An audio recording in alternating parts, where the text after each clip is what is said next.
Saudara, firman Tuhan pada kesempatan kali ini berjudul Jangan Najiskan Dirimu. Apa judulnya? Nah, mengapa kita tidak boleh menajiskan diri kita? Dan apa yang bisa membuat kita jadi najis? Dan bagaimana supaya kita nggak najis? Nah, ini yang kita akan bahas, saudara. Ya. Imamat pasal 11 ayat 1 sampai 4. Imamat ini berisi peraturan-peraturan, perintah-perintah.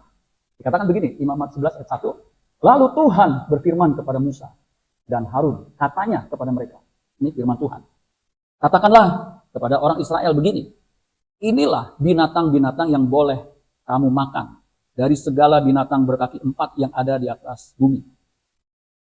Ayat 3, setiap binatang yang berkuku belah, yaitu yang kukunya bersela panjang, dan yang memamah biang, boleh kamu makan. Jadi yang boleh dimakan apa? Berkuku belah, yang memamah biang. Nah, itu ada contoh-contohnya, sapi, kambing, domba, rusa. Ya. Ayat 4 dan selanjutnya dikatakan, tetapi inilah yang dari memamah biak, baik atau dari yang berkuku belah, jadi memamah biak, atau yang berkuku belah. Unta, karena memang memamah biak. Unta memamah biak, tetapi tidak berkuku belah. Nah, kemudian haram bagimu. Jadi menurut Taurat, unta haram. Dia memang memamah biak. Nah, tapi kakinya itu nggak berbelah. Karena memang didesain untuk perjalanan di padang gurun. Jadi kakinya itu seperti ada tapaknya gitu yang nggak ada selanya. Jadi yang tidak boleh dimakan unta. Karena memang memamah biak, tetapi tidak berkuku belah. Haram. Ayat 5. Katakan juga pelanduk. Karena memang memamah biak, tapi tidak berkuku belah. Haram itu bagimu. Pelanduk. Pelanduk ini seperti kancil ya saudara. Juga kelinci. Karena memang memamah biak, tetapi tidak berkuku belah. Haram bagimu. Jadi kelinci haram. Siapa yang suka makan sate kelinci? Menurut Taurat, ya haram. Jangan dimakan. Demikian juga babi hutan. Karena memang berkuku belah. Orang biasa makan cuklok, lihat cukyok. Kukunya berbelah. Babi itu berkuku belah, yaitu kuku bersela panjang. Tetapi tidak memamah biak. Terus pernah lihat babi makan, nggak dikunyak-kunyaknya, dibalik lagi kunyak-kunyak, enggak. Tetapi tidak memamah biak. Haram itu bagimu. Jadi selain unta, pelanduk, kelinci, babi hutan. For your information. Binatang yang dagingnya paling enak, itu adalah babi hutan. Kita boleh cek di Google, babi hutan. Tapi menurut orang Yahudi haram. Itu saya nggak suka makan babi, saya suka. Nah, apalagi kalau samciannya, waduh, enak saudara ya, babi. By the way, kenapa anak babi kalau jalan nunduk? Ada yang tahu nggak? Karena malu emaknya babi. Jadi daging binatang-binatang itu janganlah kamu makan dan bangkainya janganlah kamu sentuh. Haram semuanya itu bagimu. Jadi ada 4 binatang yang haram. Sebenarnya di Imamat 11 ini bukan hanya 4 binatang ini, unta, pelanduk, kelinci, babi. Tapi ada juga yang lain, kepiting, kodok, terus segala macam. Ya. Cuman kan kita nggak bahas satu-satu ya. Tapi 4 jenis ini haram menurut Taurat. Saudara, haram. Kenapa haram? Babi itu saudara sekalian, kalau saudara nggak pernah makan babi, rugi. Ya. Itu hauter sencingping. Betul, belum lama saya diajak anak saya makan babi, bakmi yang toppingnya babi, 80.000. Waduh, saya bilang nih hauter sencingping nih. Lu tahu aja makanan enak kesukaan bapak lu. Tuh, saudara ya. Kenapa? Taurat melarang saudara sekalian. Ternyata ada keterangan dari Galatia pasal 3 ayat 24 bahasa Inggris mengatakan begini. Therefore, the law was our tutor. Tutor itu jadi tutorial. To bring us to Christ, that we might be justified by faith. Jadi ternyata saudara sekalian, larangan yang Tuhan suruh atau berikan kepada bangsa Israel, itu sebenarnya adalah tutorial, bimbingan ke arah kepada Kristus. Jadi ini petunjuk atau arahan supaya nanti ketika di perjanjian baru, kita lebih paham lagi. Karena kalau kita pelajari tentang binatang di Alkitab, saudara, di Kejadian pasal 9, setelah air bah, itu Alkitab mengatakan, semua binatang boleh kamu makan. Yang penting dia bergerak. Kalau saudara baca Kejadian 9 ayat 1 sampai 4. Perintahnya sama, beranak cucu bertambah banyak di ayat 1. Kemudian dikatakan segala binatang di bumi burung di udara, yang bergerak, ikan di laut, itu boleh makan dengan bebas. Jadi segala yang bergerak, yang hidup akan menjadi makananmu. Di ayat 3 Kejadian 9. Jadi yang bergerak dan hidup boleh dimakan. Babi bergerak nggak? Hidup nggak? Makan. Unta bergerak nggak? Hidup nggak? Hidup. Kereta api bergerak nggak? Bergerak. Hidup nggak? Jangan dimakan kereta api. Jadi yang bergerak hidup boleh. Kejadian pasal 9 ayat 3. Bukan saya ngada-ngada. Jadi sebenarnya boleh dimakan. Jadi kenapa kok Tuhan larang? Itu hanya tutorial, bimbingan kepada, karena kan pewahyuan itu progresif. Karena bangsa ini kan bangsa yang baru dibebaskan di Mesir. Jadi harus ditutor, ada bimbingan ke arah Kristus. Makanya Roma 7 ayat 13, jadi hukum Taurat adalah kudus. Dan perintah itu juga adalah kudus, benar dan baik. Jadi kita, bangsa Israel itu menurut Alkitab, jadi mesti dibimbing. Seperti anak kecil kan, belum mengerti. Yang membimbing itu orang tuanya, terutama ibunya. Kalau dia paham, nggak perlu tutor lagi. Nah itu jadi, perjanjian lama, kenapa ada larangan itu? Itu sebagai tutor. Tutor untuk apa? Larangan makan binatang dalam Imamat 11 ayat 4-8 itu memiliki tujuan utama. Tujuan utamanya apa? Saudara lihat, tujuan utamanya apa? Kekudusan umat. Ujian ketaatan. Identitas kultural bagi bangsa itu. Supaya jangan bergaul dengan bangsa-bangsa yang tidak mengenal Allah. Atau berasimilasi dengan bangsa lain. Jadi dia tanda kekudusan. Gak boleh makan ini. Itu menunjukkan bahwa makanan yang boleh ini adalah ini. Kalau saudara perhatikan Taurat itu kan ada 600, jadi ada 10 perintah dijabarkan jadi 613. 248 itu perintah positif. Artinya lakukan ini, lakukan itu. Sedangkan 365 itu larangan. Nah, saudara, jadi itu bimbingan.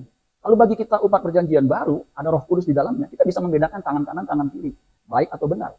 Apalagi mengalami pembaharuan budi. Kita udah nggak butuh tutor lagi. Gitu. Dulu waktu saya kecil, saya ingat mami saya ngajarin tuh.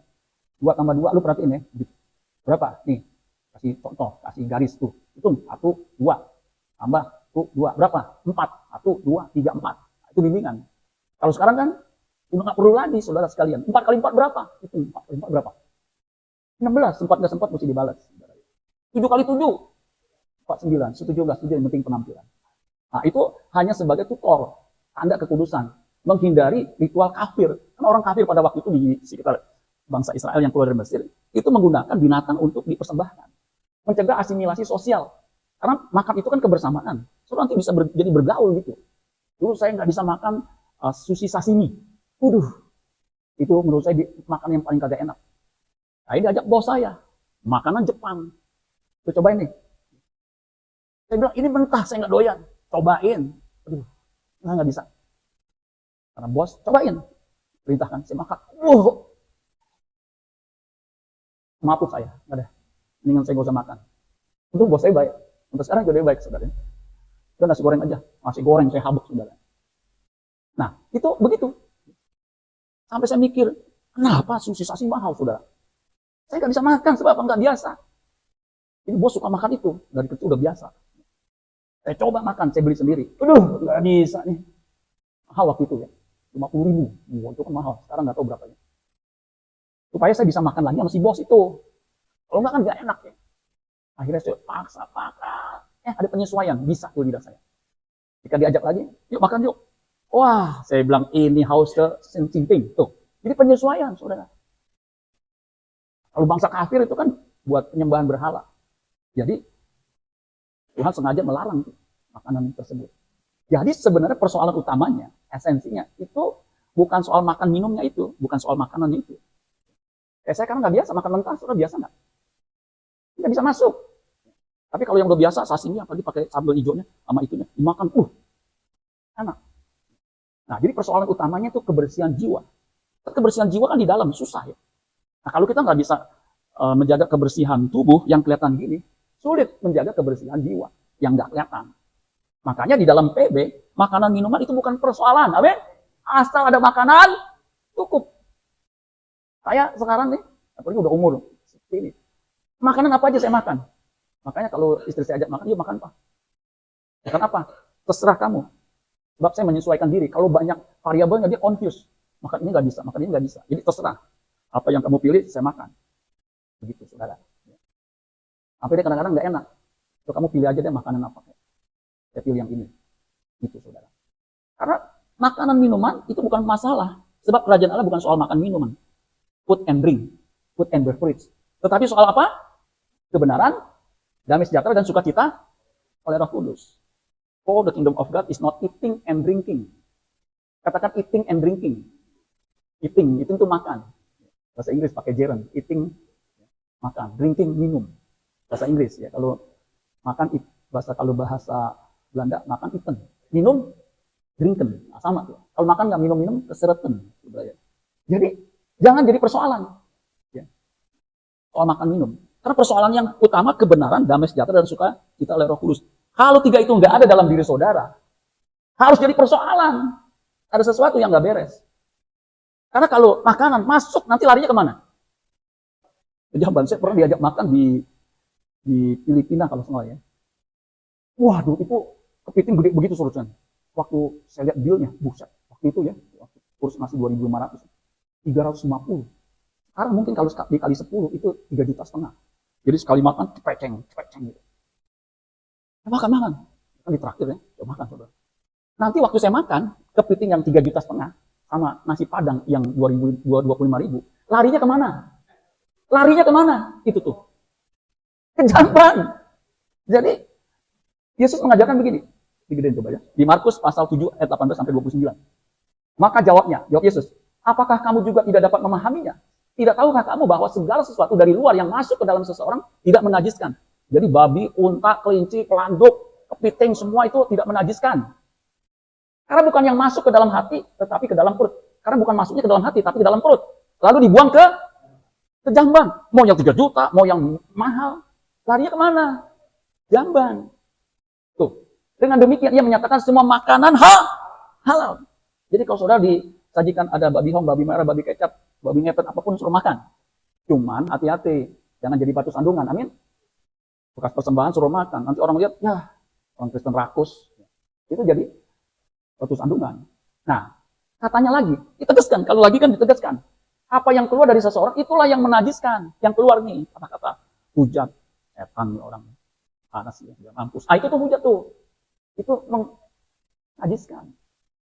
Sebab dari hati orang timbul segala pikiran jahat. Kemarin Pak Agus menjelaskan benar. Dari hati. Ya, makanya mesti ada ortodoksi, ortopraksi, ortopati. Gitu. Jadi pikiran, perasaan, nanti tindakan juga benar. Karena dari hati timbul pikiran jahat. Tuh. Apalagi percabulan, pencurian, pembunuhan. Makanya pembunuhan berencana itu kalau dipikirin. Hukumannya umur hidup atau mati. Pasal berapa tuh? Perzinahan.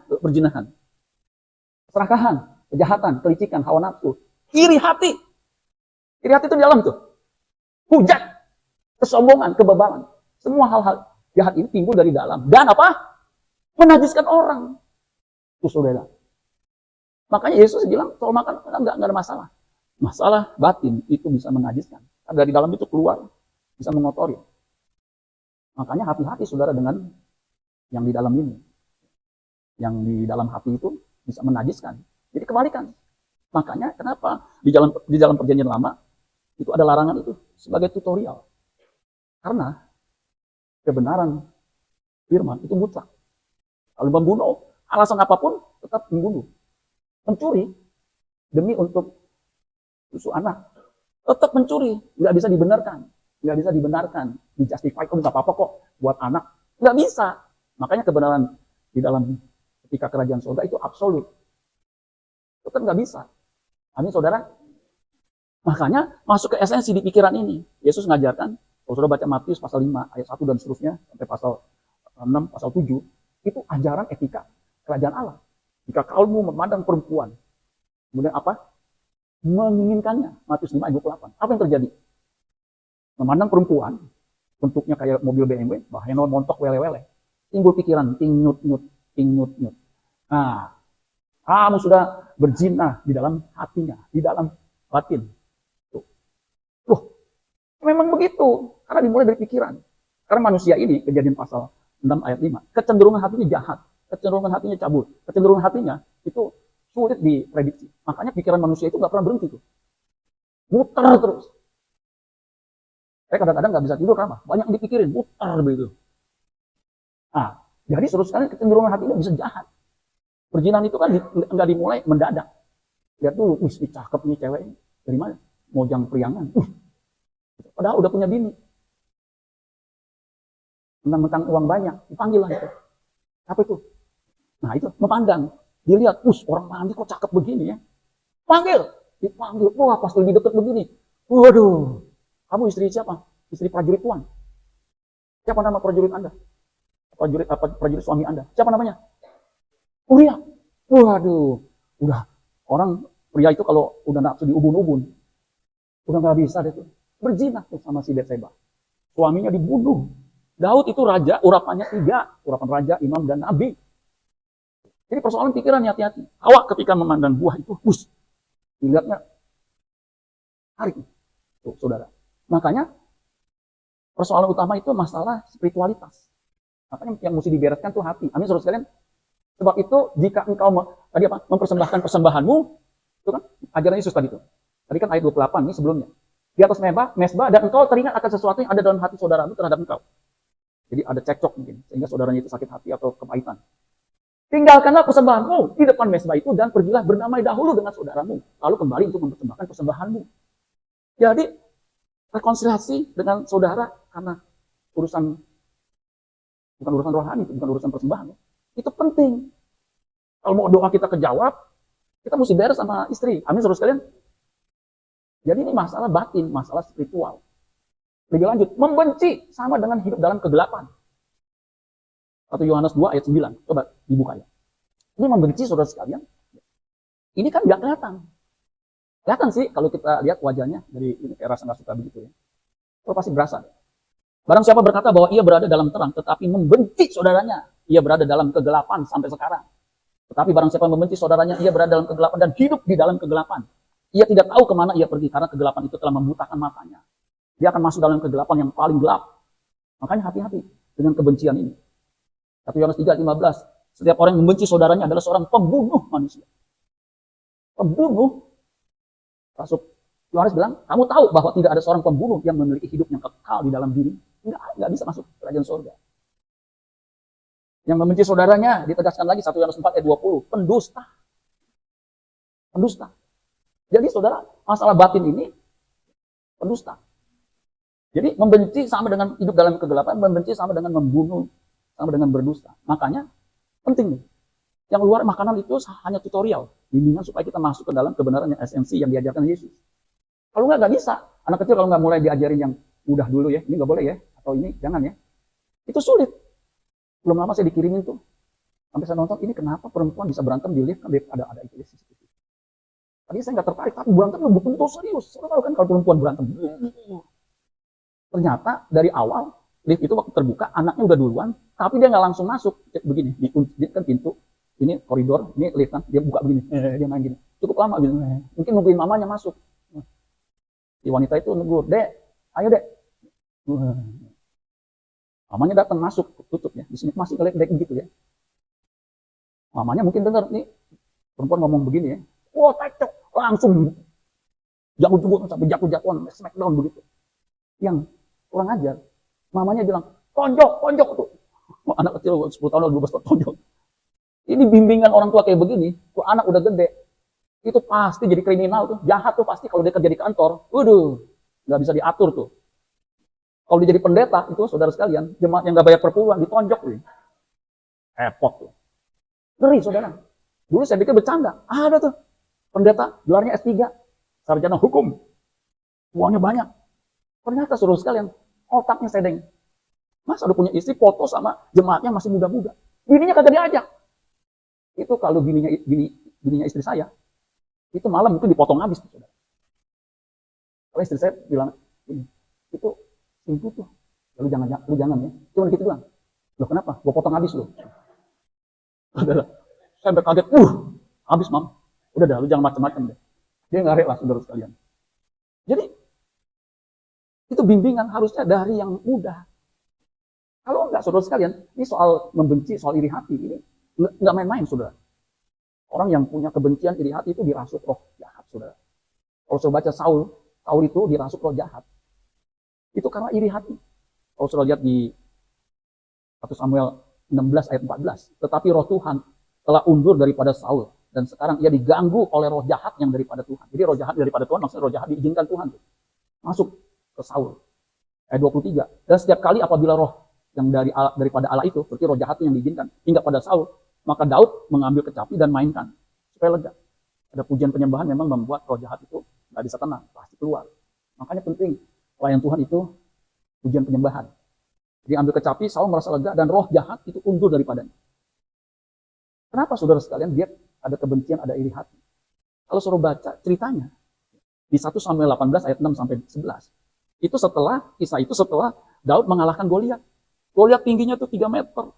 Ujung tombaknya aja tuh 60 kilo. Itu kalau ditombak gini, kepala pecah. Selama 40 hari ditantang tuh. Siapa yang berani orang Israel? Lawan aku, 1 lawan 1. Biar semua kalau Goliat datang. Maju 1 lawan 1. Wah, pada takut. Daud kakaknya kan ada yang prajurit, keder juga. Saul apalagi. Dianjing-anjingin. Wah, dihina-hina bangsa Israel. Daud ini nggak tahu. Dia datang disuruh bapaknya bawa tuh keju, segala macam roti sama buat kakak-kakakmu, abang-abangmu. Dia bawa. Ada kehebohan seperti itu. Dia dengar. Menghina Allah. Dia cerita, dia bilang, nanti aku lawan dia. Ya, kamu masih kemerah-merahan, mana bisa. Allah aku sembah. Aku bisa mengalahkan beruang, macan singa. Yang benar, gak usah takut. Kalau orang Betawi bilang, saya akan maju sendirian. Dikasih tuh baju perangnya Saul. Baju raja kan pasti perangnya lengkap kan. Dia jalan, gua nggak bisa jalan kayak begini. Dicopot. Dia ambil batu ya. Ada berapa yang diambil? 5. Dia taruh kantongnya. Dia maju. Engkau orang yang tidak bersunat menghina Allah. Ali-ali, saudara tahu ali-ali ya? Bukannya ani-ani. Ali-ali. Berapa kali saudara sekalian? Sekali. Najem kemana? Tidak. 3 meter. Kena blok. Meninggal. Digorok lehernya. Pakai pedang siapa? Pedangnya Goliat. Digorok, saudara. Kepalanya dianyam. Bangsa Israel sorak-sorak. Wah. Itu proses film-film kalau di dramatisir. Wah. Kok bisa? Bisa. Tuh, Daud tuh. Nah, sejak saat itu, dia mulai merasa, wah, orang-orang mengagumi Daud. Kan jadi, punya pamor, punya popularitas. Makanya, saudara coba baca 1 Samuel 18 ayat 6. Karena ini kalau iri hati ini kalau ada dalam diri saudara, mengerikan. Tetapi pada waktu mereka pulang, ketika Daud kembali sesudah mengalahkan orang Filistin itu, keluarlah orang-orang perempuan dari segala kota Israel menyongsong Raja Saul sambil menyanyi dan menari dengan memukul rebana, dengan bersukaria, dengan menyembunyikan gerincing. Nah, ayat 7. Dan perempuan yang menari-nari itu menyanyi berbalas-balasan katanya, Saul mengalahkan beribu-ribu musuh, tetapi Daud berlaksa-laksa. Beribu-ribu berlaksa-laksa itu berjuta-juta. Beda 1000 kali. Lalu bangkitlah amarah Saul dengan sangat. Perkataan itu menyebalkan hatinya. Perhatikan, hatinya. Sebab pikirnya. Nah ini. Dari dalam hati timbul pikiran jahat. Kepada Daud diperhitungkan mereka berlaksa-laksa. Tetapi kepada aku diperhitungkan beribu-ribu. Akhir-akhirnya jabatan raja itu pun jatuh kepadanya. Itu, saudara. Jadi dia jadi nggak secure. Dia jadi nggak aman. Jadi takut kehilangan jabatannya. Padahal Daud itu mantunya, nggak ada indikasi merebut. Makanya nggak heran. Di selanjutnya, Saul itu sampai memburu Daud dengan 3.000 prajurit pilihan, Kopassus kalau sekarang. 3.000 saudara sekalian. Coba saudara lihat di situ. Di 1 Samuel 24 ayat 1 sampai 2. Waktu nggak ada ya. 1 Samuel 26 ayat 1 sampai 6. 2 kali. 3.000 itu banyak saudara sekalian. Itu yang demo dipati kan 50 bus, 1 bus itu 60 kan 3.000 tuh. Untuk 1 orang. Kan betapa nggak efisiennya dan betapa ngada-ngadanya saudara sekalian. Nah, pertanyaannya apa yang menyebabkan orang jadi iri hati dan dengki? Iri hati dan benci dengki ini apa penyebabnya? Kurang bersyukur.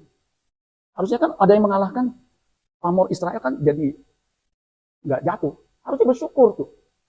Fokus pada apa yang tidak dimiliki itu nggak bersyukur, bukan pada berkat yang ada. Bersyukur tuh dengan apa yang ada, sehingga apa? Nggak ada iri hati. Patokan bersyukur, saya ajarin saudara.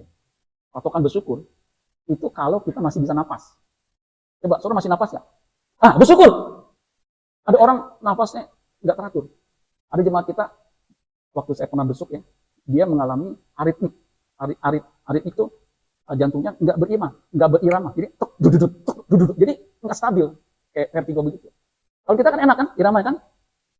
Cuman masalahnya, kalau detaknya lebih ini, juga nggak nyaman. Tensi bisa tinggi. Saya pernah khotbah, mungkin karena nyari parkir susah ya. Jadi saya pas masuk, ada pemeriksaan. Pak, nih masih ada waktu 20 menit, saya datang lebih awal. Periksa.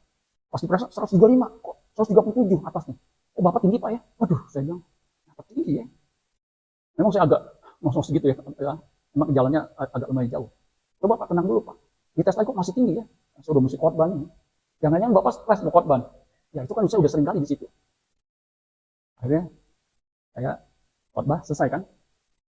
Pas udahnya kenapa saya tenang ya? Nggak seperti tadi ya. Tahu nggak apa penyebabnya saudara? Saya relax, ini kayaknya tensi saya nggak tinggi. Kali ke 110 atau 120. Istri saya bilang apa? Ini selain PK dari pendeta, ini dapat PK juga. Lu udah hitung? Udah. Berapa? 2 kali lipat dari PK tadi. Pantesan saya damai sejahtera saudara sekalian. Tensi turun. Kalau saudara nggak percaya, kalau saudara dapat masuk rekening 10 juta, tensi turun. Jadi relax, betul nggak? Coba kalau tagihan datang, yang lagi utang datang, jatuh tempo, jantung saudara deg-degan. Makanya harus belajar bersyukur. Kebiasaan membandingkan, dibanding-bandingin, jangan. Kemudian rasa rendah diri, insecurity. Nah itu seperti Daud ini insecure. Rasa tidak percaya diri, gimana? Insecure. Ini orang bisa ayan, gue mesti singkirin. Kan kacau saudara. Insecure ini bahaya nih. Merasa tidak cukup baik sehingga tidak nyaman melihat orang lain lebih berhasil. Itu seperti Saul ini. Daud bisa lebih berhasil. Harusnya sebagai mertua bersyukur, betul nggak? Itu kan mantu. Kan anaknya Daud yang namanya Mikal, tadinya dia mau kasih merah. Karena memang Daud lebih suka kepada merah. Merah itu lebih glowing, lebih sabar. Kalau sekarang tuh SDL. Sabar, baik, lembut. SDL, bukannya sebel. Sama Daud, dia nyaho, kasih merah, kasih Mikal. Yang apa? Kalau sekarang tuh ada istilahnya dalam pernikahan tuh irritated spouse. Jadi kalau ngomong tuh suka mengiritasi. Coba lihat pasangan-pasangan kalau ngomong, segak-segakan. Apalagi kalau udah lama menikah, ngomong udah kayak Tom and Jerry, berantem mulu. Nah, saudara, insecurity itu bahaya. Serakah bukan hanya uang aja, serakah, jabatan serakah, bahaya saudara. Makanya belajar mencukupkan diri dengan apa yang ada, sehingga tetap bisa bersyukur. Pengaruh lingkungan, medsos, lihat, ini dia dapat dari mana itu? Makanya main medsos mesti punya hikmat. Amin saudara sekalian. Yang bilang ini, kok begini dia? Karena kemajuan medsos. Mau nggak mau kita mesti ikutin. Makanya yang penting itu kita mesti jaga hati. Jaga hati ini mesti benar. Ortodoksi, ya Pak Agus. Ortopati kan perasaannya. Orto itu kan dari kata ortos, artinya benar. Jagalah hatimu dengan segala kewaspadaan. Kenapa? Dari situlah terpancar kehidupan. Akhir hidup dari Saul itu, mati bunuh diri. Karena dia jahat, saudara sekalian. Masa mantunya sendiri mau ditombak? Beberapa kali Daud mau ditombak. Untungnya anak gesit nih. Ketika ditombak, dia hebat juga ya. Dia malah untungnya mantu baik. Kalau dia ambil tombak, dia tombak lagi, kena tuh. Atau dia samperin, ya, pakai karambit. Hilang tuh, saudara. Jaga hati, amin. Karena dari situlah terpancar kehidupan. Buanglah mulut serong daripadamu. Jagalah bibir yang bolak-balik. Pagi ngomong tempe, sore ngomong kedelai. Kebalik kan? Pagi kedelai, sore tempe. Bolak-balik tuh. Mata jangan sampai tuh, biar mata memandang terus ke depan. Tempuhlah jalan yang rata, yang lurus, jangan menyimpang kanan kiri. Tuh. Jadi jaga hati ini penting. Bagaimana hati itu mesti dijaga? Tuhan ciptakan hati yang baru. Makanya Mazmur 51 ayat 10 ini ketika Daud mengaku dosa sebab dia sudah berzina dengan Betseba. Makanya dalam doanya dia bilang ini firman Allah yang hidup. Ciptakanlah dalam diriku hati yang baru dan bersih. Nah, dari situ bisa terpancar ya, pikiran jahat tadi itu ada 13. Hati yang baru dan bersih ya Tuhan. Yang dipenuhi pikiran yang bersih, keinginan yang benar. Ortodoksi, hati sama orto praksinya, prakteknya itu jadi benar. Kalau itu nggak benar, masa mertua memburu mantu dengan 3.000 itu kan nggak beres. Kalau dilihat sekarang, ini raja gila ya, kurang kerjaannya. 3.000, so bisa bayangin nggak? Nah, hati yang baru yang bersih itu kalau di perjanjian baru, itu bisa Tuhan berikan. Tuhan proses, Tuhan amputasi, Tuhan transplantasi. Supaya hati yang keras tadi, hati yang jahat itu bisa terkikis. Sehingga hati yang baru itu hidupnya juga baru, hidupnya juga punya hubungan baik dengan Tuhan dan dengan sesama. Salib betul-betul terwujud ke Tuhan, ke sesama. Aku ke Tuhan. Jadi kalau menyembah, ku sembah kau Tuhan, ku sembah kau Tuhan. Lihat yang masuk yang dia benci. Ya, muka badak. Dan ke sini. Nggak bisa. Damai dulu. Amin, saudara sekalian. Nanti ketara lu, ketahuan lu. Nah, gimana supaya bisa punya hati yang baru? Transplantasi. Memberikan hati yang baru tuh memang bukan benda sih, susah ya. Kalau benda kan, ini yang lama nih udah rusak nih. Hati yang baru. Hati kan nggak bisa. Caranya gimana? 1 Yohanes 1 ayat 7 sampai 9. Tetapi jika kita hidup dalam terang, sama seperti dia ada dalam terang, maka kita beroleh persekutuan seorang dengan yang lain. Dan darah Yesus anaknya itu menyucikan kita dari segala dosa. Jadi kalau Yesus nggak mati di kayu salib, nggak bisa menyucikan kita. Kita akan terus hidup dalam dosa. Nggak bisa benar. Karena manusia itu punya natur, punya kecenderungan dosa. Aku ingin melakukan yang baik. Yang jahat malah aku lakukan. Terus Paulus bilang, ya ada perjuangan tuh dalam batin. Makanya kalau Tuhan Yesus darahnya nggak tercurah di kayu salib, nggak bisa. Ayat 8, dan dikatakan jika kita berkata bahwa kita tidak berdosa, maka kita menipu diri kita sendiri dan kebenaran tidak ada dalam diri kita. Kita harus akui ada kodrat berdosa dalam diri kita. Ini yang ada dalam diri kita yang kita sedang berjuang. Jika kita mengaku dosa kita, maka ia adalah setia dan adil. Sehingga ia akan mengampuni segala dosa kita dan, perhatikan, menyucikan kita dari segala kejahatan. Jadi bukan hanya mengampuni, tapi menyucikan. Ini menyucikan dari sudut kita itu, kita pasti Tuhan yang melakukan dengan mati di kayu salib. Mengampuni sekaligus menyucikan. Sehingga kita bisa hidup dalam terang. Hidup dimanapun kita berada, membawa keharuman Kristus. Gak ada hati yang penuh kebencian. Makanya perlu pengakuan dosa. Kalau ada kepahitan, saudara sekalian, ini saya mau kasih tahu ya. Sulit kita untuk bisa melayani Tuhan. Bahkan, saya pelajari ya, ada seorang di perjanjian baru, di Kisah Para Rasul pasal 8, mulai ayat yang ke-20 coba. Ini orang sudah dibaptis, sudah percaya Yesus, dibaptis, tetapi hatinya itu pahit. Hatinya itu jahat. Jadi ceritanya begini, di Samaria itu, Filipus itu kan diakonos. Dia berubah menjadi seorang penginjil. Dia menginjil tuh di Samaria. Nah, ada orang yang bertobat, namanya Simon. Simon ini tadinya penyihir, yang bisa memperagakan sihirannya hebat. Tapi dijamah oleh Filipus. Karena Filipus mengadakan banyak mujizat yang luar biasa juga. Sehingga dia tertarik dan bertobat, dibaptis. Nah, Petrus sama Yohanes diutus. Itu kan jemaat baru. Supaya apa? Supaya ada pengajaran rasul di situ. Nah, ketika Petrus tumpang tangan kepada jemaat yang bertobat hasil penginjilan Filipus, itu terjadi manifestasi kuasa Roh Kudus sehingga terjadi seperti hari Pentakosta. Simon ketika melihat kejadian seperti itu, dia tertarik. Simon kan uangnya banyak dari hasil sihir. Dia pengen beli itu. Ini hebat nih. Itu apa? Orang manifestasi luar biasa. Nah, Petrus bilang begini, binasalah kiranya uangmu itu bersama-sama dengan engkau. Karena engkau menyangka bahwa engkau dapat membeli karunia Allah dengan uang. Karunia Allah nggak bisa dibeli dengan uang. Namanya karunia. Itu pemberian. Itu penghinaan. Kemudian apa? Tidak ada bagian atau hakmu dalam perkara ini. Sebab hatimu tidak lurus di hadapan Allah. Bengkok.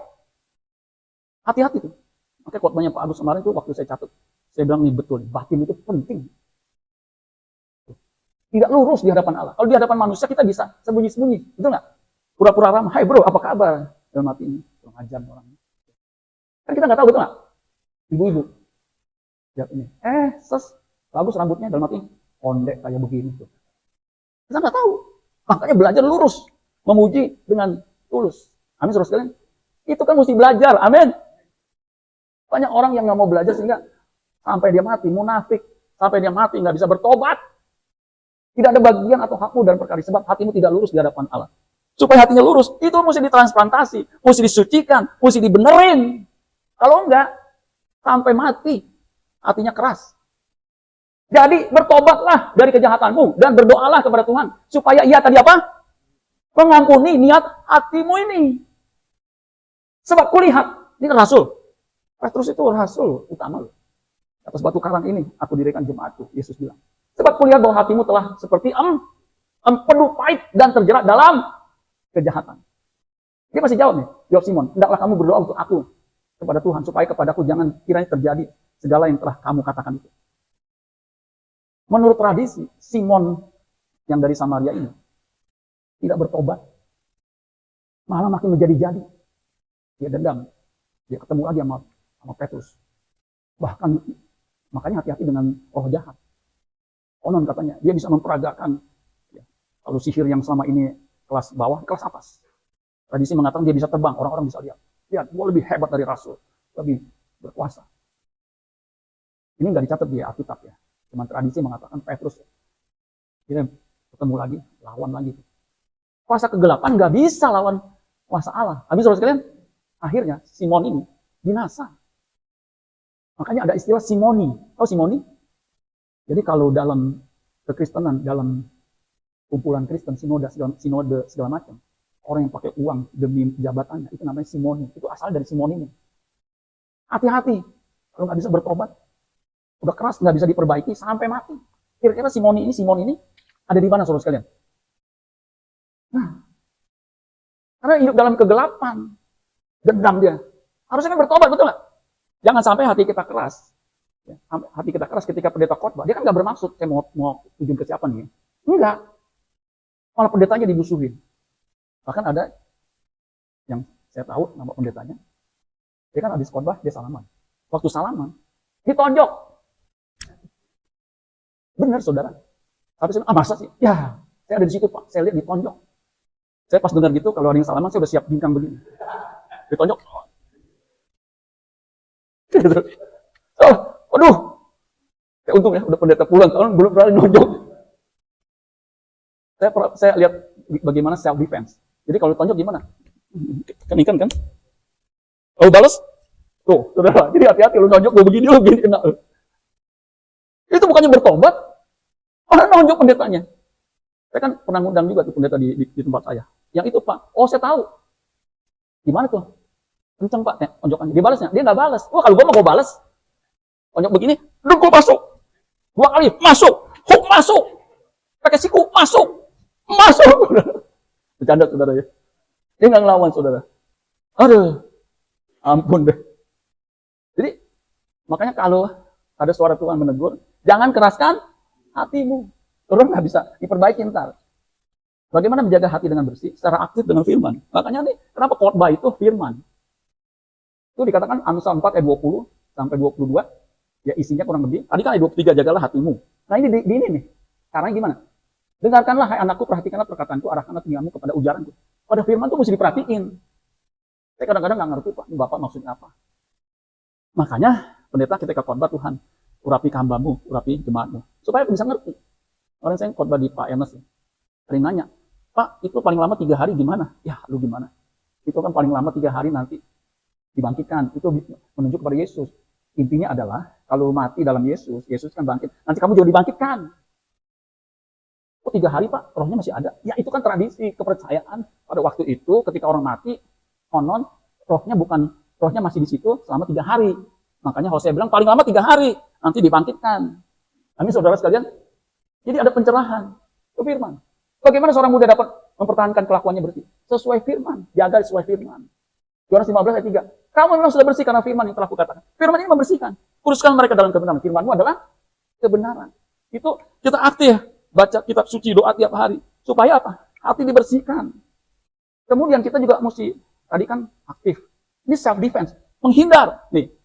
Menghindar bagian yang kedua nih. Yang kanan. Menjauhkan diri dari yang najis. Kan najis nih. Jangan dijamah. Palingkanlah mataku daripada melihat sia-sia. Ini scroll begini, scrollnya hati-hati loh. Hati-hati tuh. Begitu saudara. Mata hati-hati. Jauhilah hawa nafsu muda. Jangan. Kalau udah umur 70-80 mungkin nafsunya udah berkurang karena testosteronnya masih turun. Kalau 40-30 itu kan masih bahaya. Harus dijauhi. Keluar dari antara pergaulan yang buruk. Keluar. Dulu ada teman di Asra. Pas masuk WC, dia ada sebelah saya. Kencing begini di urinol. Saya bilang, wah lu, jangan gitu lagi lu. Karena saya tahu dia suka ke tempat pelacuran gitu. Aduh, karena cukup deket ya. Wah nggak bisa cek. Mesti tahu itu dosa. Saya kan udah cukup aktif, ketua pemuda segala macam. Ya dosa lu jangan lakukan dong. Gua nggak bisa. Ini nih, pikiran gua nih, nggak bisa. Jadi kalau keluar kota, kalau nggak tempat kepelacuran, kagak bisa. Ini orang kayak begini bisa binasa. Makanya harus keluar. Amin, saudara sekalian. Supaya kita bisa diterima sebagai anak-anaknya. Kalau sudah baca tadi 2 Korintus 6 ayat 17, ayat 18-nya, ketika kita keluar hidup kudus, kita akan diterima sebagai anaknya laki-laki, anaknya perempuan.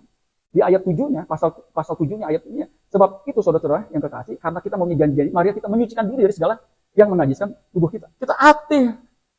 Kalau enggak, kita bisa seperti Simon dari Samaria, yang pada akhirnya binasa, karena tidak mau bertobat dan tidak mau menyucikan dirinya.